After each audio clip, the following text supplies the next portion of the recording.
இலக்கிய வழி நடத்துகின்ற இந்த புத்தகங்கள் தொடர்பான கலந்துரையாடல்ல பங்கு பற்றி கொண்டிருக்கின்ற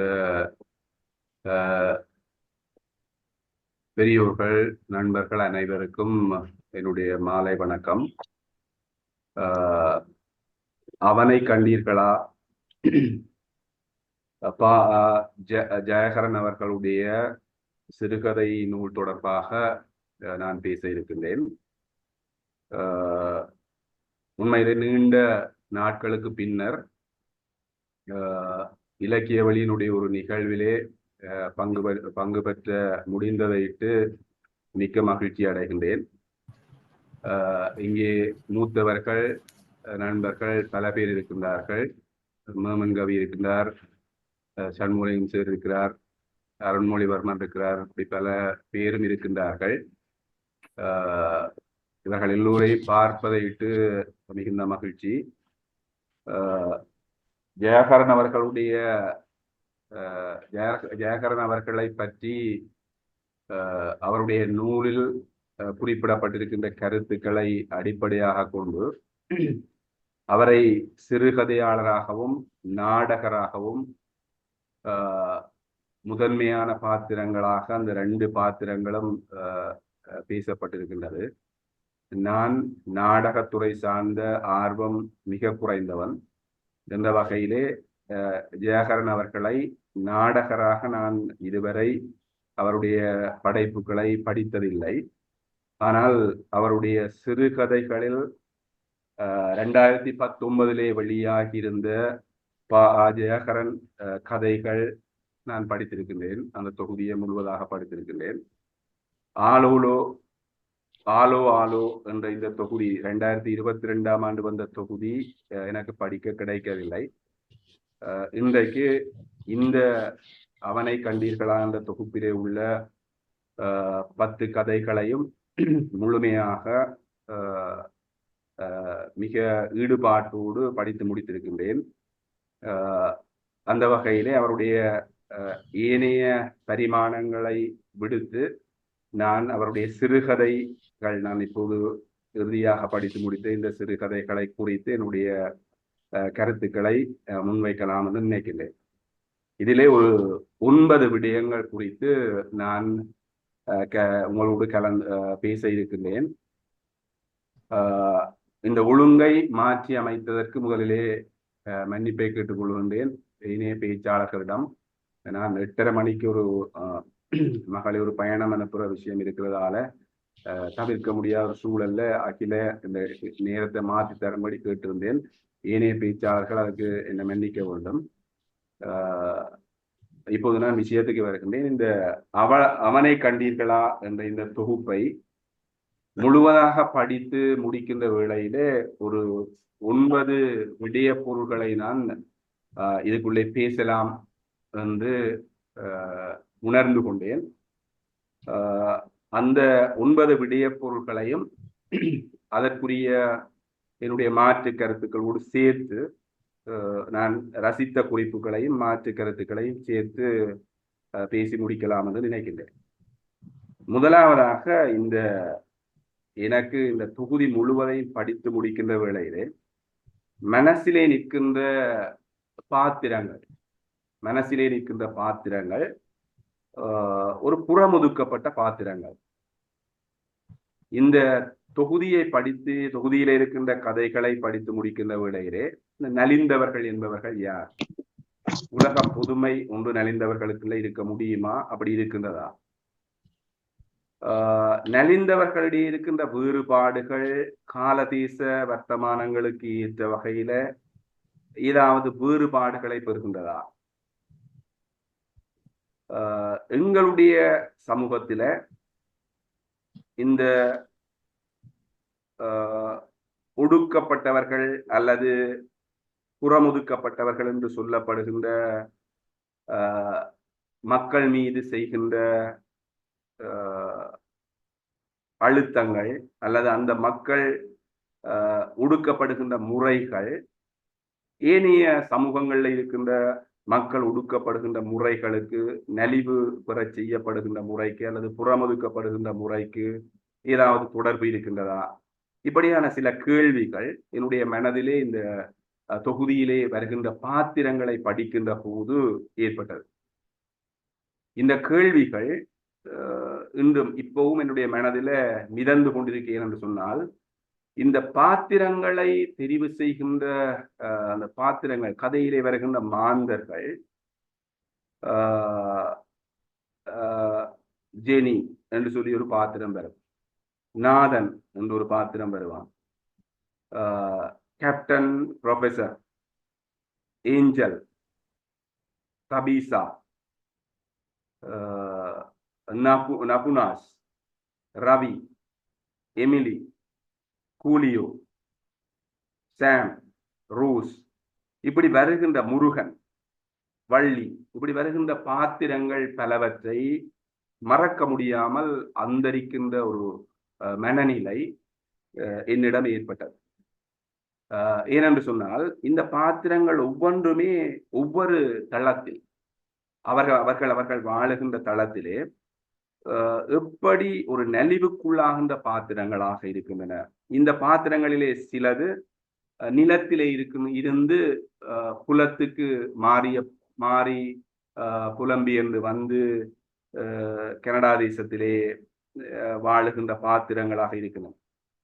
சில பாத்திரங்கள் கனடா தேசத்திலேயே பிறந்து வளர்ந்து அந்த பிரதேசத்தில புறமுதுக்கப்பட்ட பாத்திரங்களாக காட்டப்படுகின்றன. இந்த பாத்திரங்கள் குறித்து சிலாகிக்க வேண்டிய பல்வேறுபட்ட முக்கியமான கருத்துக்கள் இருக்கின்றன என்பது இவருடைய இந்த தொகுதியை படிக்கிற வேளையில வருகின்ற ஒரு அபிப்பிராயமாக என்னுடைய மனதிலே எழுகின்றது. இந்த வந்திறங்கிய கதை, நான் இந்த கதை பொருளை பேச விரும்பவில்லை, கதை பொருளுக்குள்ளே ஆழமாக போக விரும்பவில்லை. வந்திறங்கிய கதை என்ற ஒரு கதையை படித்தேன். இந்த கதையிலே 2 முக்கியமான பாத்திரங்கள் வரும், முருகன், வள்ளி என்ற பாத்திரங்கள்.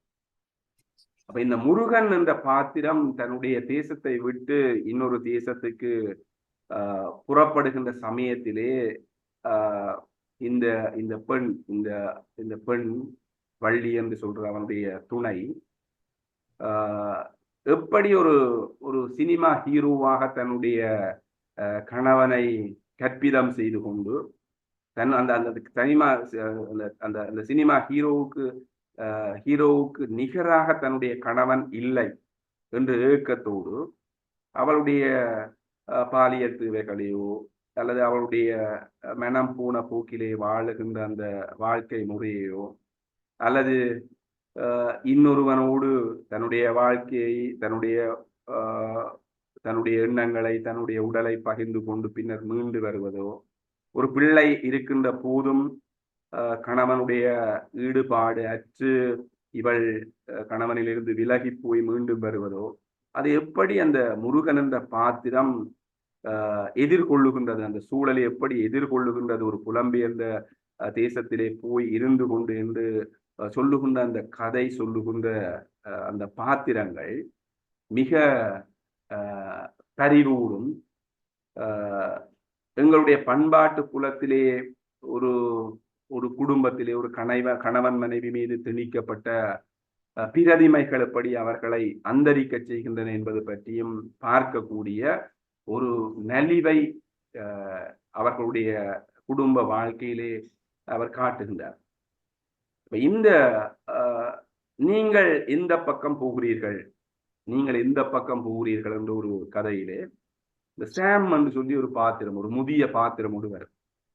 உண்மையிலே அந்த முதுமை என்று சொல்லி சொல்றது, நாங்கள் இவ்வளவு காலமும் இந்த முதுமை பற்றி பேசுகின்ற வேளையிலே புலம்பெயர்ந்து சென்ற மூத்த சந்ததியை சேர்ந்தவர்கள் தங்களுடைய தாய் தந்தையரை நிலத்திலே தனித்து விட்டு போன பின்னர் நிலத்தில் அந்த முதியவர்கள் எப்படி அந்தரித்தார்கள், எப்படி தங்களுடைய வாழ்க்கை முறையை நடத்தினார்கள் என்பது பற்றி பார்த்த அந்த பார்வையை அப்படியே மாற்றி அமைத்த ஒரு பாத்திரமாக இந்த சாம் ரோஸ் என்ற பாத்திரத்தை நான் பார்த்தேன். இந்த நீங்கள் எந்த பக்கம் போகிறீர்கள் என்ற அந்த கதையிலே பார்த்தேன். இந்த அங்கவீனமாக்கப்பட்ட நபுனாஸ், அங்கவீனமாக்கப்பட்ட ஒரு மாற்று வலுவுடையவராக்கப்பட்ட இந்த நபுனாஸ் என்ற அந்த நபுனாஸ் என்ற கதையிலே போரின் வடுக்களை சுமப்பவர்கள் எளிதாக கைவிடப்படுகின்றார்கள் என்று ஒரு தொடரை ஜெயகரன் அவர்கள் எழுதுகின்றார். போரின் வடுக்களை சுமப்பவர்கள் எளிதாக கைவிடப்படுகின்றார்கள். நபுனாஸ் என்ற பாத்திரம் எப்படி இந்த படையிலே போரிலே ஈடுபட்டு தன்னுடைய அங்கத்தை இழந்து ஒரு நலிந்த பாத்திரமாக மாறுகின்றது. அந்த பாத்திரத்தினுடைய எத்தனை சிறப்புகள், போர்க்களத்திலே பல பேரை கொன்று போட்ட சமயத்திலே அந்த அயலிலே விழுந்து கிடந்த நண்பர்களை பற்றிய அக்கறை கொண்ட, தனது நாட்டுக்காகவே போராடுகின்ற, தனது ஒரு நிலையிலே ஒரு தேசத்துக்கான போராளியாக இருக்கின்ற அவர் அங்கவீனமாக்கப்பட்ட அந்த நலிந்த வாழ்க்கை முறையை பற்றி பேசுகின்றார் ஜெயகரன் அவர். மிகவும் எனக்கு இந்த தொகுதியிலே சந்தோஷத்தை தந்த ஒரு கதை இந்த சந்தி ஒரு கதை சொல்லியின் கதை என்ற கதை. அந்த கதையிலே வருகின்ற ப்ரொஃபசர் கேப்டன் ஏஞ்சல் என்று சொல்லுகின்ற ஒரு விபச்சாரத்திலே ஈடுபடுகின்ற பெண், தபீசா என்று ஒரு நேஷனல் கம்பெனி சம்பந்தப்பட்ட ஒரு உணவகத்திலே வேலை செய்கின்ற பெண், இப்படியானவர்கள் இந்த ஹோம்லெஸ்ஸாக ஒரு வளர்முக நாடுகளிலே பல்வேறுபட்ட விருத்தி, பல்வேறுபட்ட பண்பாட்டு சிறப்பு, அபிவிருத்தி, இப்படியான விஷயங்கள் ஏற்பட்ட ஒரு சூழலிலே வீதியோரத்திலே இருந்து டைப்ரைட்டரை வைத்து கதை எழுதுகின்ற ஒரு ஒரு கேப்டனை பற்றி அங்கே கதை வருகின்றது. ஏஞ்சல் என்று சொல்லுகின்றவள் எப்படி சிறு வயதிலே பாலியல் ரீதியாக சுரண்டப்பட்டு அவள் ஒரு தன்னுடைய பேத்தியாரோடு வாழுகின்ற கால பகுதியில் எப்படி ஒரு விபச்சாரம் செய்கின்ற நிலைமைக்கு தள்ளப்பட்டாள். தபீசா என்பவர்கள் இவர்கள் எல்லாம் சேர்ந்து ஒரு ஹோம்லெஸ் என்ற அந்த வகைக்குள்ள வைத்து ஜெயகரன் அவர்கள் பேசுகின்ற அந்த பாத்திரங்களாக வருதுகின்ற வேளையிலே அந்த கதையிலே அந்த சந்தி ஒரு கதை சொல்லியின் கதை என்ற கதையிலே வருகின்ற அந்த மாந்தர்கள் எல்லோரும் ஒரு நலிந்த பிரிவினராக எங்களுடைய மனதில் இந்த நலிந்த பிரிவினர் என்று சொல்லுகின்ற இந்த வார்த்தை பிரயோகத்தை எங்களுடைய தமிழ் இலக்கிய உலகம் இதுவரைக்கும் சந்தித்து கொண்டு வந்த அந்த பாத்திரங்களில் இருந்து இந்த பாத்திரங்கள் கொஞ்சம் வித்தியாசமாக ஒரு வேறுபட்ட கோணத்திலே பார்க்கப்பட வேண்டிய பாத்திரங்களாக நான் இந்த கதையிலே இந்த படிக்கின்ற வேளையிலே இந்த பாத்திரங்கள் குறித்து விளங்கி வைத்திருக்கிறேன். ஜெனி போரின் சாட்சியம் என்பதிலே இந்த நாதன் என்ற பாத்திரம் 2 கதைகளிலே வருகின்றது.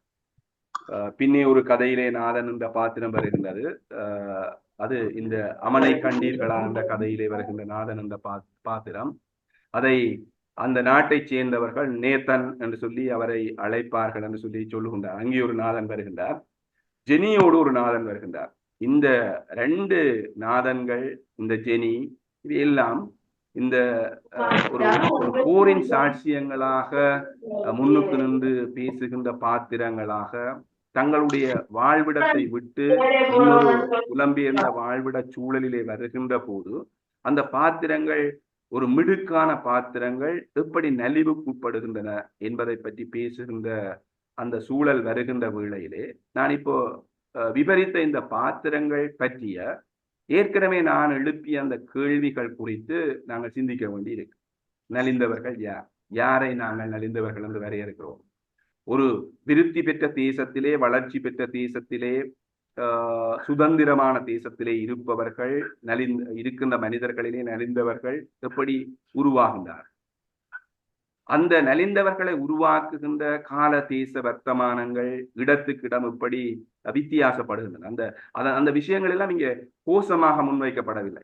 அவர்கள் எப்படி நலிந்தார்கள் என்பது பற்றிய விளக்கங்கள் மிக லாவகமாக அந்த கதைகளிலே எந்த விதமான பிரச்சாரமோ அல்லது முனைப்பான கதை சொல்லியினுடைய கருத்துக்களாகவோ அல்லாமல் கதை களங்களை விவரிப்பதன் மூலமாக அவர்கள் எப்படியான வேறுபாடுகளை கொண்டு அந்த நலிந்தவர்களாக பார்க்கப்படுகின்றார்கள், ஒடுக்குமுறைக்குட்பட்டவர்களாக பார்க்கப்படுகின்றார்கள் என்பது ஒரு விஷயம்.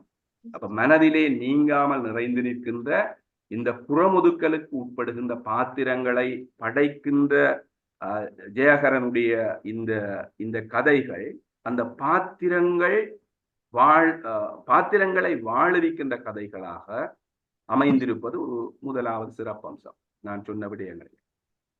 இரண்டாவது விஷயம் என்னவென்று சொன்னால், இந்த கதை சொல்லுகின்ற நுட்பம் அல்லது கதைக்கு அவர் எடுத்துக்கொண்ட வடிவம். ஒரு விஷயத்தை பார்ப்போமாக இருந்தால், இவருடைய கதைகள் எல்லாவற்றிலுமே ஒரு விலாவாரித்தனம் குடிகொண்டிருக்கின்றார். அவர் எடுத்துரைக்கின்ற முறைகள், அவர் மொழியை கையாளுகின்ற விதம், அவர் கதையை விவரித்து செல்லுகின்ற பாத்திரங்களை விவரித்து செல்லுகின்ற அந்த விதம், எல்லாவற்றிலையும் ஒரு விலாவாரித்தனம் இருப்பது அவருடைய படைப்புக்கு ஒரு தனித்துவத்தை கொண்டு வந்து சேர்க்கின்றார். அநேகமான கதைகளிலே இரு களங்கள் மாறி மாறி அந்த கதையினுடைய சூழலை மாற்றி மாற்றி இரு களங்களுக்கூடாக மாற்றி மாற்றி சொல்லிக் கொண்டு போகின்ற ஒரு முறையை, ஒரு உத்தியை இவர் கையாளுகிறார்.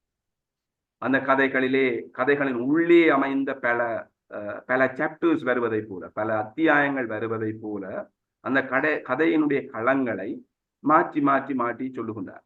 ஒரு முறை இலங்கையை பற்றி இலங்கையினுடைய சூழலை பேசுவாராக இருந்தால், அடுத்த முறையிலே கனடாவிலே இருக்கின்ற ஒரு சூழலே அந்த கதை போகும். அல்லது கனடிய சூழலிலே எழுதப்படுகின்ற கதைகள் வெவ்வேறு கள நிலவரத்திலே வைத்துக்கொண்டு எழுதப்படுகின்ற ஒரு முறை, ஒரு வித்தியாசமான துண்டாடப்பட்ட அத்தியாயங்களை கொண்டதை போல சிறுகதைகள் இவருடைய இந்த தொகுதியில் இருக்கிற பல கதைகள் அப்படியான ஒரு தன்மையை பெறுவதை நான் காணவில்லை.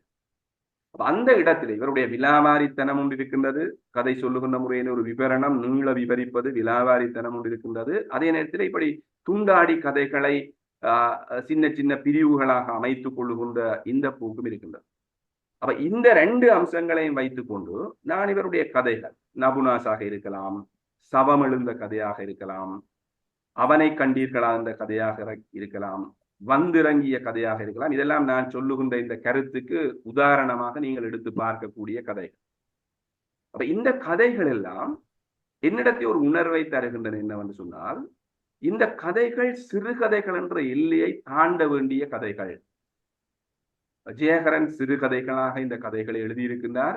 ஆனால் இந்த கதைகள் சிறுகதை என்ற எல்லையை தாண்ட வேண்டிய கதைகள் என்ற ஒரு அபிப்பிராயம் எனக்கு ஏற்படுகின்றது. ஒரு குறுநாவலுக்குரிய அவளை கண்டீர்களா அந்த மகுட கதையை நாங்கள் படித்தோமாக இருந்தால், அந்த அவனை கண்டீர்களாக அந்த மகுட கதையை நாங்கள் படிப்போமாக இருந்தால், அந்த கதையினுடைய போக்கு ஏன் இவர் இந்த கதைகளை துண்டாடுகின்றார்? ஒரு இரட்டை களநிலையை அல்லது இரண்டுக்கு மேற்பட்ட களநிலையை மாறி மாறி மாறி எங்களுக்கு சொல்லுவதற்காக துண்டாடுகின்றாரா? அல்லது இந்த கதையினுடைய இன்னுமே இப்ப இருக்கின்ற அளவை விட இன்னுமே விரிவாக்கம் பெற வேண்டிய ஒரு கதையை அந்த விரிவை நோக்கி செல்ல விடாமல் தடுப்பதற்காக இந்த அத்தியாயங்களை அல்லது சிறு பிரிவுகளை அமைத்துக் கொள்ளுகின்றாரா என்பது என்னுடைய மனதிலே ஒரு கேள்வியாக, ஒரு அபிப்பிராயமாக எழுந்தது. எனவே இந்த ஜெயகரன் அவர்களிடம் நிறைய குறுநாவல்களுக்கான சம்பவங்கள் ஏராளம் இருக்கின்றன. எங்களுக்கு தெரியும், நீங்கள் எல்லோரும் படித்ததுதான் ஜானகிராமனுடைய இந்த கிடை என்று சொல்லி ஒரு கதையை நாங்கள் படித்திருப்போம். நாங்கள் இந்த துறையோடு ஈடுபட்டிருக்கின்ற பல பேரும் நீங்கள் படித்திருப்பீர்கள். அது முடியும் வரைக்கும் ஒரு சிறுகதை போலத்தான் இருக்கு. அது ஒரு நாவலாக, ஒரு கிளாசிக் நாவலாக காலச்சுவடோ பதிப்பித்திருது என்று நினைக்கின்றேன். பதிப்பித்து அண்மையில புதிய பதிப்பும் வந்தது. அவருடைய பழைய கதைகளோடு சேர்த்து முழுமொத்த தொகுப்பிலும் அமைந்திருக்குது. அப்ப ஒரு சிறுகதைக்குரிய அந்த ஒருமை பண்போடு, அந்த யூனிட்டியோட, அந்த அந்த அந்த ஒரு உணர்வை தருகின்ற அந்த பண்போடு எழுதப்பட்ட பல குறுநாவல்கள் இருக்கின்றன. அப்ப ஜெயகரனுடைய சிறுகதைகள் அந்த சிறுகதைகள் என்ற எல்லையை தாண்டி விதிய எத்தனைக்கின்ற தருணங்களில் ஜெயகரன் அந்த எத்தனத்துக்கு தடை போடுவதாக இதை 2 களங்கள் 3 களங்கள் இப்படி பிரித்து பேசுவதற்கான நிலைமைக்கு வருகின்றாரா என்று எண்ண வைக்கின்றது. உண்மையிலே அவர்தான் அதுக்குரிய அந்த பதிலை சொல்ல வேண்டும். இது என்னுடைய புரிதல். நான் இப்படி அந்த கதைகளை பார்க்கின்றேன். இது அவருடைய கதை சொல்லுகின்ற நுட்பம், அந்த கதையினுடைய வடிவங்கள் தொடர்பான என்னுடைய 2வது கருத்து. 3வது விஷயம் என்னவென்று சொன்னால், இந்த இந்த போர்கள் அலைத்த மனிதர்களுடைய வாழ்வு,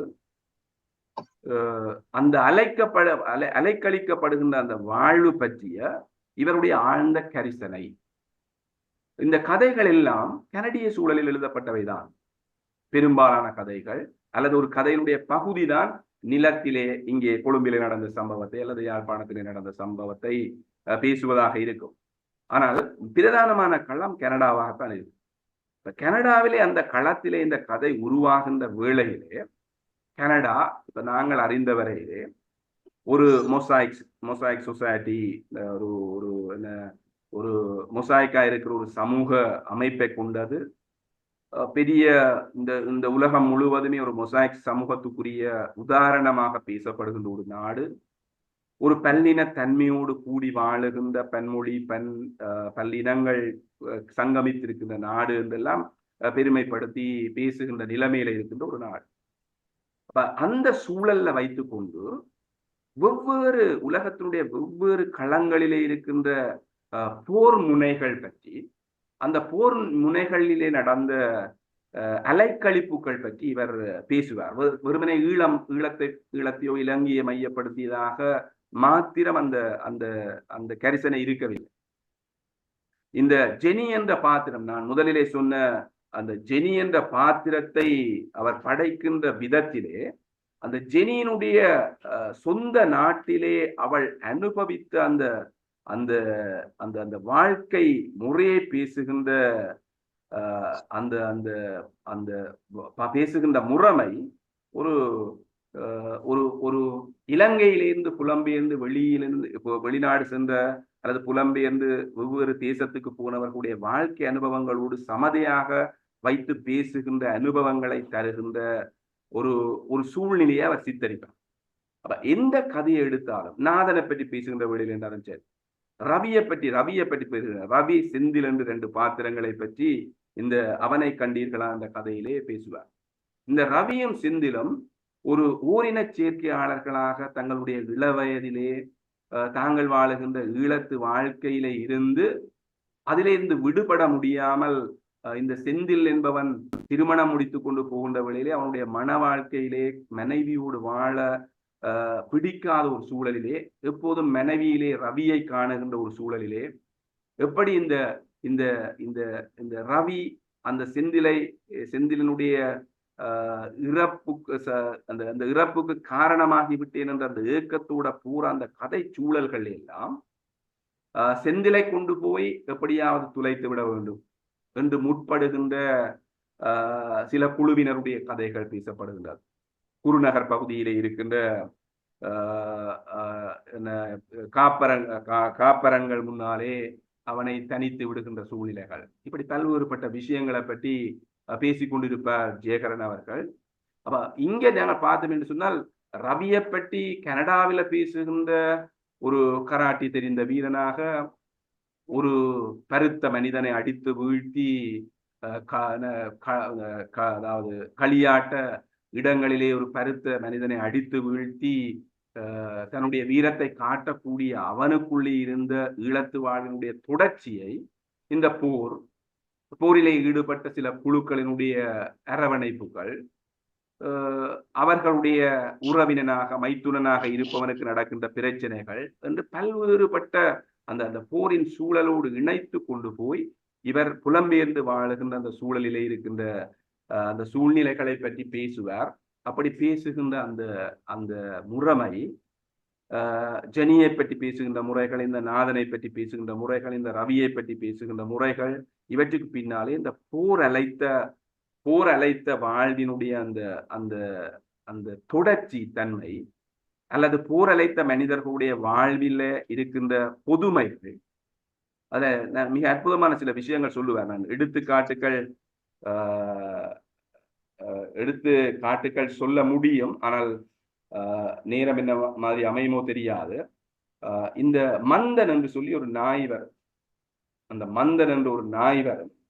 அந்த மந்தன் என்ற நாயை பற்றி சொல்லுகின்ற வேளையில கூட அந்த போரினுடைய அலைக்கழிப்புகளை பற்றி இவர் பேசுவதை நாங்கள் காணலாம். 184 பக்கத்திலே அந்த மந்தன் என்ற நாய் பற்றி இவர் சொல்லுகின்ற விஷயங்கள் வரும்.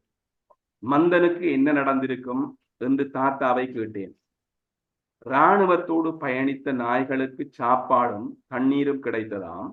மறுத்த நாய்களை சுட்டுக் கொண்டார்களாம் என்றார் தாத்தா. மந்தனையும் சுட்டிருப்பார்களா தாத்தா என்று அவரை கேட்டேன். வீட்டுக்காரரை தவிர வேறொருவருக்கும் வேறொருத்தரும் அவனை அண்ட முடியாது என்றார் தாத்தா. இப்படியான உரையாடல்கள் இந்த கதைகளிலே வருகின்றன. ஒரு மந்தன் என்று ஒரு நாயை பற்றி அங்கே பேசுகின்ற வேளையிலே அதை கூட அந்த இராணுவத்தோடு பயணித்த நாய்களுக்கு சாப்பாடும் தண்ணீரும் கிடைத்ததாம். மறுத்த நாய்களை சுட்டுக் கொண்டார்களாம் என்றார் தாத்தா என்று வருகின்ற அந்த அந்த அந்த அந்த போரினுடைய அலைக்கழிப்பினுடைய தொடர்ச்சிகளை இவர் பேசுவதை நான் இந்த தொகுதியிலே பல இடங்களிலே பார்த்திருக்கிறேன்.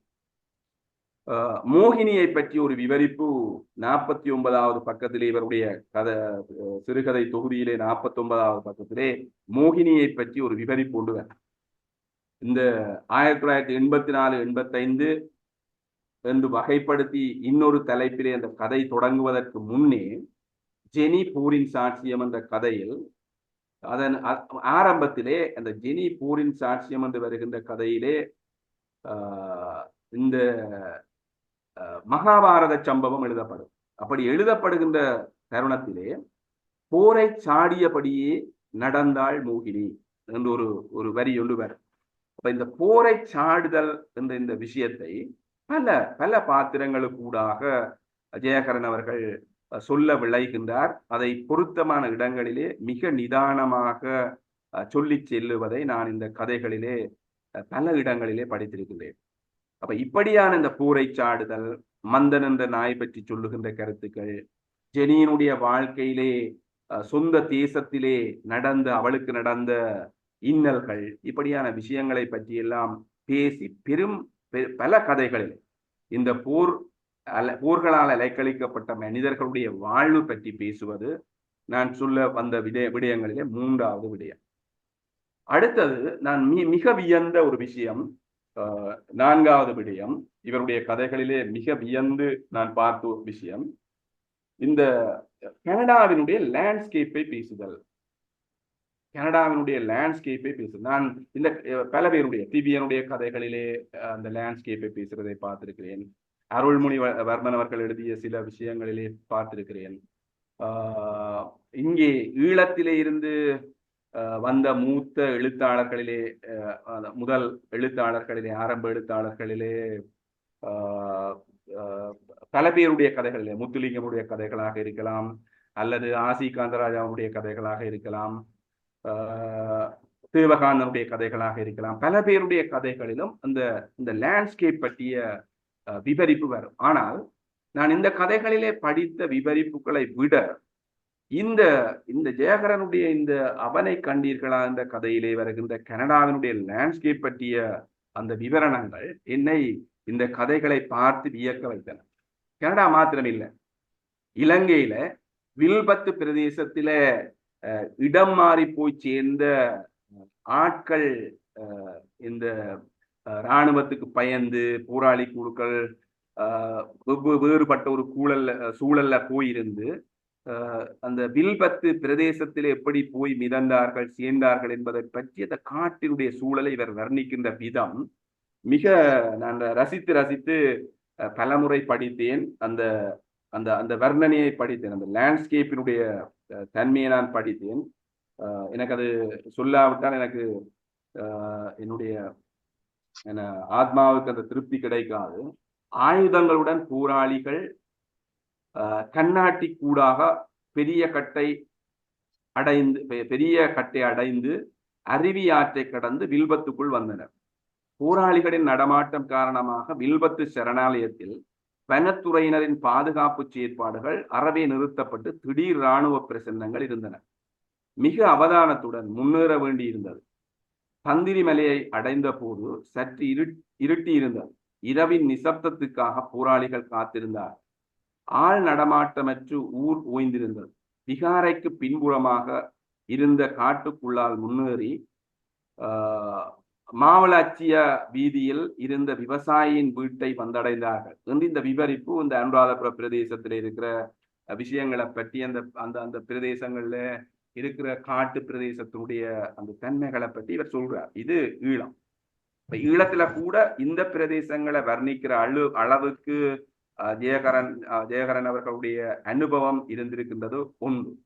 இன்னொன்று, அதே பாணியிலே இந்த சந்தி ஒரு கதை சொல்லியின் கதை பற்றி எழுதுகின்ற வேளையிலே கனேடிய சந்தியை பற்றி அவர் விவரிக்கின்ற விதம், நீங்கள் எந்த பக்கம் போகிறீர்கள் என்று வருகின்ற அந்த கதையிலே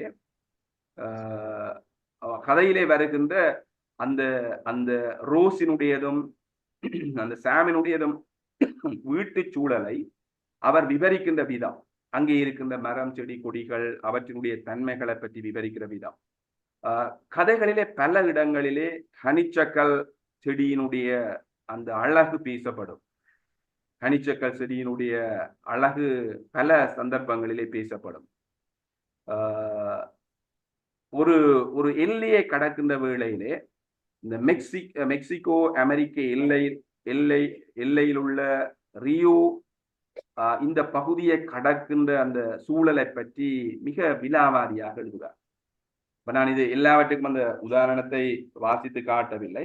இப்ப இந்த அனுபவங்கள் இங்கிருந்து இவர் பெற்றுக்கொண்டார், ஜெயகரன் அவர்கள் இங்கிருந்து பெற்றுக்கொண்டார். நிச்சயமாக இந்த பிரதேசங்களை பார்த்திருக்க வேண்டும். இந்த பிரதேசங்கள் இப்ப சந்தியில வருகின்ற சந்தி ஒரு கதை சொல்லியின் கதை பற்றி எழுதுகின்ற வேளையில அது ஒரு ஒரு ஒரு ஒரு ஒரு 4 ரோட்டுக்கள் சந்திக்கிற ஒரு சந்தியில இருக்கிற ஒரு சூழலை பற்றி எழுதுறது அது இயல்பாக எல்லா எழுத்தாளர்களும் எழுதுவது.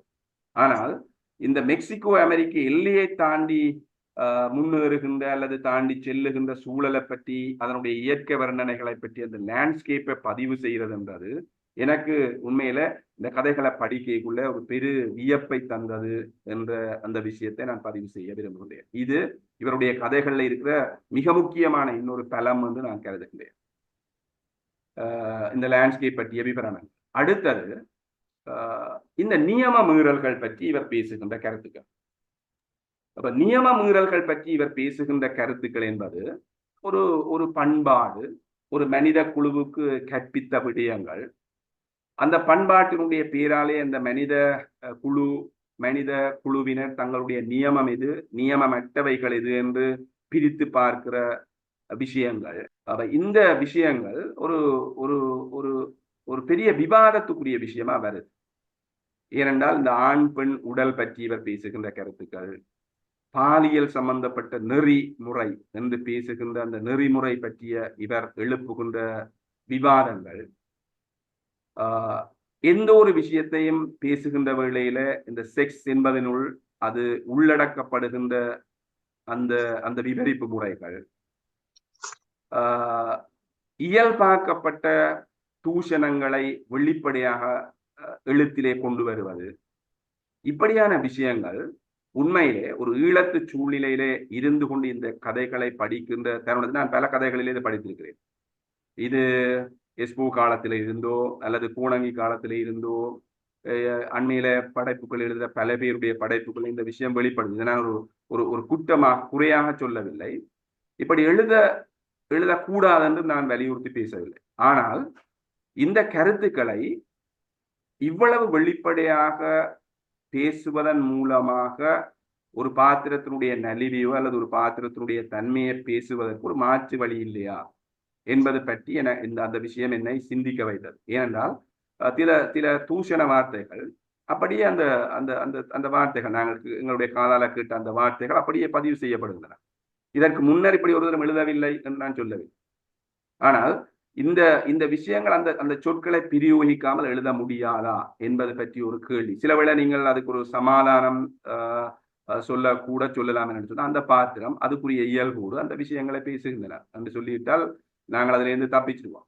ஆனால் அது குறித்து இந்த கதைகள் எல்லாவற்றிலும் சேர்த்து படிக்கிற வேளையிலே எல்லாவற்றிலும் அது மிக துருத்தி கொண்டு தெரிகின்ற ஒரு அம்சமாக இருப்பது என்னுடைய பார்வையிலே அந்த அந்த அந்த அளவுக்கு இது ஒரு வெளிப்படையாக இருந்திருக்க தேவையில்லை என்ற ஒரு எண்ணத்தை எனக்குள்ளே ஏற்படுத்தி இருந்தார். அடுத்தது இந்த மொழியில வருகின்ற அவருடைய இலாவகம் எனக்கு உண்மையிலே இந்த ரஷ்ய கதைகளை நாங்கள் எங்களுடைய சின்ன வயதுகளிலே படித்த வேளையில அநேகமான புலம்பியர் இலக்கியங்கள் நான் இப்படி ஒரு கருத்தை என்னுடைய மனதில் வந்தது, அதை சொல்றேன், அது சரியோ பிள்ளையோன்றதை நான் ஆராய்ஞ்சு பார்க்கல. இப்ப முத்துலிங்கம், தேவகாந்தன், ஆசிகந்தராஜா, முருகபூபதி, இப்படி அகில் போன்றவர்கள் எழுதுகின்ற அந்த கதைகள்ல இருக்கிற மொழிக்கும் திவ்யன், சோபசக்தி, தர்ம பிரசாத், ஜெயகரன் எழுதுகின்ற மொழிக்கும் இடையே இருக்கின்ற அந்த வேறுபாடு ஒரு பிறமொழி பயில்வு தமிழோடு பிணைகின்ற வேளையில வந்து ஒரு மாற்றம் என்று கருதலாமா என்று, இது எனக்கே சந்தேகமா இருக்கு. அப்படி கருதலாமா என்று யோசிக்கிற அளவுக்கு அந்த மொழி ஒரு ஒரு வேறுபட்ட தளத்திலே வருகின்ற ஒரு லாவகமான ஒரு மொழிபெயர்ப்பு மொழியா, அல்லது மொழிபெயர்ப்பு மொழிக்கு கிட்ட இருக்கின்ற ஒரு மொழி எழுதுகின்ற முறையா என்று அப்படியெல்லாம் நான் யோசிக்கிறேன். இதுக்கு எனக்கு சரியான பதில் தெரியல. ஆனா என்னோட மனதில் வந்த எண்ணங்களை நான் சொல்றேன். அப்ப இது அந்த அவருடைய மொழி பற்றிய விஷயம். அது ரசிக்கத்தக்கதாக இருக்கு. ஆனால் இந்த மொழி கொஞ்சம் அந்த தமிழோடு வேறு புலம்பியர் சூழல்ல இருந்து வந்த மொழியினுடைய பிணைவு, அந்த மொழி கோலங்களுடைய பிணைவினால வந்த அந்த சூழலா அந்த சிந்திக்க வைக்கிற ஒரு ஒரு ஒரு ஒரு விஷயம் அதுக்குள்ள இருப்பதாக நான் உணர்றேன். அடுத்த விஷயம், இந்த அந்த அந்த அந்த மொழி அப்படி வருகின்ற வேளையில சில இடங்கள்ல அந்த மொழி ஒரு கதைக்கு ஒரு கட்டுரை பாங்கை ஏற்படுத்தி விடுகின்ற ஒரு அச்சமும் இருப்பதாக நான் கருதுகிறேன். இப்ப சபம் எழுந்த கதையாக இருக்கலாம், நீங்கள் எந்த பக்கம் போகிறீர்கள் என்ற கதையாக இருக்கலாம். இப்படியான கதைகள் உணர்வு தொட்டல் மிக்க கதைகளாக இருக்கின்றன. ஆனால் நான் முதலிலே சொல்லி அந்த அந்த கனதியான லாவகமான ஒரு மொழிபெயர்ப்பு மொழிக்குரிய தன்மையோடு வருகின்ற அந்த மொழி என்பது நிச்சயமாக அந்த கதையை ஒரு சில இடங்களிலே கட்டுரை பாங்கான விவரிப்பை தருகின்ற சூழ்நிலைக்கு கொண்டு போகின்றதா என்று சிந்திக்க வைக்கின்ற ஒன்றாக இருக்கு. நான் மிக ரசித்து படித்த அந்த உணர்வு தொட்டலுக்கான கதை என்றால் அது இந்த நீங்கள் எந்த பக்கம் போகிறீர்கள் என்ற கதை குறிப்பிட்டு சொல்லக்கூடிய என்னுடைய இறுதி பாயிண்ட்டுக்கு நான் வந்துட்டேன். இது என்னவென்று சொன்னால், இந்த நான் முதலிலே இந்த பாலியல் விஷயங்கள், செக்ஸை, மற்றது பால் உணர்வுகளை, ஆண் பெண் உறவுகளை, பாலுறவு விவரிப்புகள், பாலுறவுகளை பற்றியாக விவரித்தல், இப்படியான விஷயங்களுக்கு பின்னே இப்படி எழுதி வைத்திருக்கேன். நிறைய இந்த தொகுப்பின் பெரும்பாலான கதைகளில் செக்ஸ் வெளிப்படையாக பேசப்படுகின்றது. பால் உறுப்புகளின் பெயர்கள், பாலுறவு விவரிப்புகள் பற்றியாக வருகின்றன. அதன் படைப்பாக்க உளவியல் தான் என்ன? இப்படி ஒரு கேள்வியே எனக்குள்ள எழுதினேன். முதல்ல நான் இந்த கதையை படிச்சுட்டு இப்படி ஒரு கேள்வியே எழுதினேன். இந்த பேப்பர் எழுதி போட்டு இதுக்கான விடையை நான் தேடி ஓடினேன். நீங்க அந்த கதையை தொகுதியை படித்தால் நீங்க உணர்ந்து கொள்வீர்கள். இந்த பேச்சை கேட்டுக்கொண்டிருக்கிறார்கள். இந்த புத்தன் தொலைத்த வெளி என்ற ஒரு கதையிலே, ஒரு புத்தன் தொலைத்த வெளி என்ற கதையிலே அதுக்கு ஒரு விளக்கம் சொல்லுகின்றார் இவர். இந்த நாதன் ஒரு இடத்திலே ஒரு காம தொழில் செய்கின்ற ஒரு கிளப்பை பற்றி விளங்கப்படுத்த சொல்றார். காமத்தை காசாக்க தெரிந்தவர்கள் இவர்கள். புத்தன் தொலைத்த வெளி என்ற கதையிலே 180வது பக்கத்துல புத்தன் தொலைத்த வெளி என்ற கதையிலே ஒரு ஒரு கருத்து வருகின்றது. அதை நான் படித்து காட்ட வேண்டும். என்றால் இந்த காமத்தை பற்றி எழுதுறது சம்பந்தமான அதுக்குள்ள இருக்கிற நிலைப்பாடு என்ன என்றதை விளங்கி கொள்வதற்காக காமத்திழைப்பை 2 பேர் காமத்திழைப்பில் இருக்கிறார்கள். அந்த காமத்திழைப்பை அந்த வீட்டுல மாட்டி இருக்கிற புத்தர் படம் பார்த்து கொண்டிருக்கு. அந்த சூழலை விவரிக்கிறார். காமத்திழைப்பை புத்தர் பார்த்து கொண்டுதான் இருக்கிறார். அதை நான் சொன்ன பின்னர் அவள் உடைகளை களைய முன் புத்தருக்கு திரையிடுகின்றாள். திரைக்கு அப்பால் இருக்கும் மனிதரின் சங்கடங்கள் எம்மையும் ஆக்கிரமிக்கும் என அவளுக்கு சொன்னேன். திரைக்கு பின்னால் இருந்து புத்தர் பார்ப்பதிலும் அவர் வெளியிலிருந்து பார்க்கட்டுமே. இப்போது படுக்கையை புத்தரும் பகிர்ந்து கொள்கின்றார். இந்த கூட்டு, இந்த நான் நினைக்கின்றேன் இதுல வருகின்ற இந்த பாலியல், காமம், பாலுறவை பற்றியாக விவரித்தல் என்பதற்கு பின்னாலே இருக்கிற ஒரு நியாயம் சொல்லுகின்ற முறையாக எனக்கு தெரிகின்றது. இப்படி பல இடங்களிலே இந்த சமாதானம் வருது. 129வது பக்கத்திலே இந்த காமத்தை காசாக்க தெரிந்தவர்கள் என்று கனேடிய பாலிய தொழிலாளர்களை பார்த்து நாதன் பேசுகின்ற கூற்று. 133வது பக்கத்திலே இன்னொன்று வருவதாக நான் குறித்து வைத்திருக்கேன். 133வது பக்கத்திலே சொல்றார், பெண்கள் விருப்பங்களுக்கு இணங்க வாழ்கிறார்கள். மோகம் அதை அவர்கள் கட்டுப்படுத்தவோ கட்டி காக்கவோ இல்லை. தமது காமத்தை வெளிப்படையாகவே தீர்த்துவிட்டு போகிறார்கள். அவன் இதுவரை அறிந்திராத பெண்மையின் பக்கங்கள் அவனை அதிசயிக்க வைத்துக் கொண்டிருந்தன. இப்படியெல்லாம் ஆங்காங்கே இந்த அந்த சூழல், அந்த பண்பாட்டு சூழலிலே வாழுகின்ற மனிதர்கள் எப்படி இதற்கு ஒரு சமாதானம் கற்பிக்கின்ற சூழலும் இந்த இந்த கதை சொல்லிக்கு ஏற்பட்டிருக்கின்றது என்று அந்த ரெண்டையும் இணைத்து பார்க்கிற வேளையிலே அந்த பச்சையாக சொல்லப்பட்ட கருத்துக்களுக்கு பின்னாலே இப்படி ஒரு தாக்கமான தத்துவ பொருளை இவர் பேசுகின்றாரா என்ற சிந்தனை ஒன்று எனக்கு ஏற்பட்டிருந்தது. இறுதியாக இவருடைய மொழி அழகு, அது நான் பல இடத்திலே பார்த்து இதோட முடிக்கிறேன் அகில். இவருடைய மொழி அழகு நான் பல இடத்துல பார்த்து வியந்தன். அந்த மொழியை விவரிக்கிற விதம், இந்த கதைகளை விவரிக்கிற விதம் 126வது பக்கத்துல நான் அந்த நல்ல அற்புதமான சில விஷயங்களை சொல்லலாம். இந்த ஆண்கள் பெண்கள் இந்த கிளப்பில, அதாவது பாலியல் தொழில் செய்கின்ற கிளப்பிலே அவர்கள் புணர்கின்ற அந்த காட்சியை விவரிக்கிறதுக்கு முதல்ல ஒரு கூட்டு சொல்றார். கருஞ்சுவர்களில் தூரிகைகளும் வர்ணங்களும் புணர்ந்தெழுந்த காமத்தின் தீரா கூலங்கள் ஓவியமாகி ஆங்காங்கே கொழுவப்பட்டிருந்தன. நான் இப்படியான மொழியை பல இடத்துல பார்த்து ரசித்தேன். கருஞ்சுவர்களில் தூரிகைகளும் வர்ணங்களும் புணர்ந்தெழுந்த காமத்தின் தீரா கூலங்கள் ஓவியமாகி ஆங்காங்கே கொழுவப்பட்டிருந்தன. இப்படி நான் நிறைய குறிச்சு வச்சிருக்கேன். நான் எல்லாத்தையும் சொல்ல எனக்கு நேரம் காணாது. இப்படியாக நான் பல்வேறு கோணங்களிலே இவருடைய இந்த அவளை கண்டீர்களா என்ற இந்த கதை தொகுதியிலே இருக்கிற கதைகளை புரிந்து வைத்திருக்கிறேன்.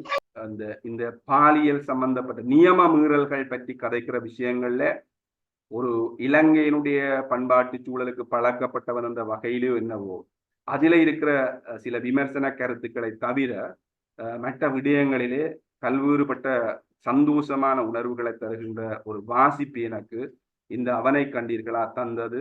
ஜெயகரன் அவர்களுக்கு வாழ்த்து சொல்லி விடைபெறுகின்றேன்.